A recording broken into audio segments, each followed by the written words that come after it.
Ajínigbé kọlu ìpínlẹ Oyo, wọ́n jí èèyàn mẹrin gbé lójú ọ̀nà Ìgbeti sí Kishi. Ileeṣẹ ọlọpaa ìpínlẹ̀ ti Oyo ti fìdí rẹ̀ múlẹ̀ pé àwọn agbebọn ti jí èèyàn mẹrin gbé lọ lójú ọ̀nà Ìgbeti sí Kishi tó wà lágbègbè Oke Ogun ní ìpínlẹ̀ náà.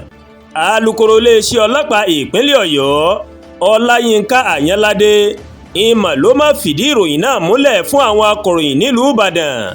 Gẹ́gẹ́ bí ohun tó máa sọ, kọmíṣánná ọlọ́pàá ti darí DPO Kishi àti Ìgbeti kí wọ́n rán àwọn akọ́ṣẹ́mọṣẹ́ agbófinró láti tọpinpin àwọn ajínigbé náà ní kankan.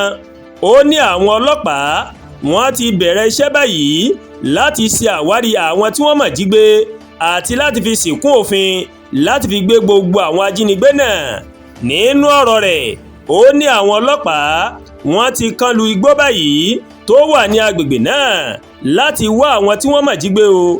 Àtẹ̀jáde ọ̀hún wá sọ wípé kọmíṣánná ọlọ́pàá ó ti darí DPO ìlú Kishi àti Ìgbeti pẹ̀lú àtìlẹ́yìn àwọn akọ́ṣẹ́mọṣẹ́ míì láti kó àwọn tó mọ̀ yẹ lọ síbẹ̀ kí wọ́n lè rí dájú pé wọ́n dóòlà àwọn tí wọ́n mọ̀ jí gbé kí ọwọ́ sì tẹ àwọn ajínigbé ọ̀hún pẹ̀lú.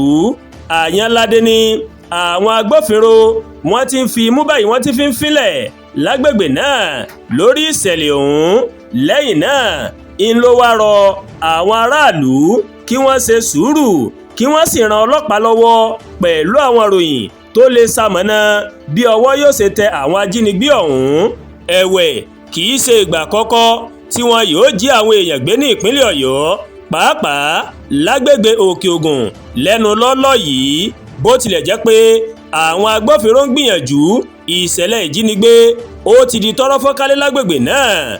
Lára àwọn ibòmíì tí ìjínigbé ti ń wáyé lemọ́lemọ́ ní Nàìjíríà ó ní ìpínlẹ̀ Kwara, Kogi, Ondo àti púpọ̀ àwọn ìpínlẹ̀ ní àríwá Nàìjíríà.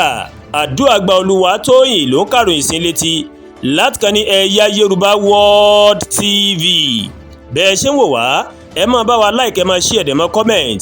Ẹ má tún gbàgbé láti bá wa subscribe sórí YouTube channel wa, kẹ́ wá bá wa tẹ notification bell láti lè máa máa wo ètò wa lọ́kọ̀ọ́jọ̀kan tó ṣe pọ̀ tẹ́ ń wò wá o. Aburú ò ní ṣe ẹnì kọ̀ọ̀kan wa o. Àmín.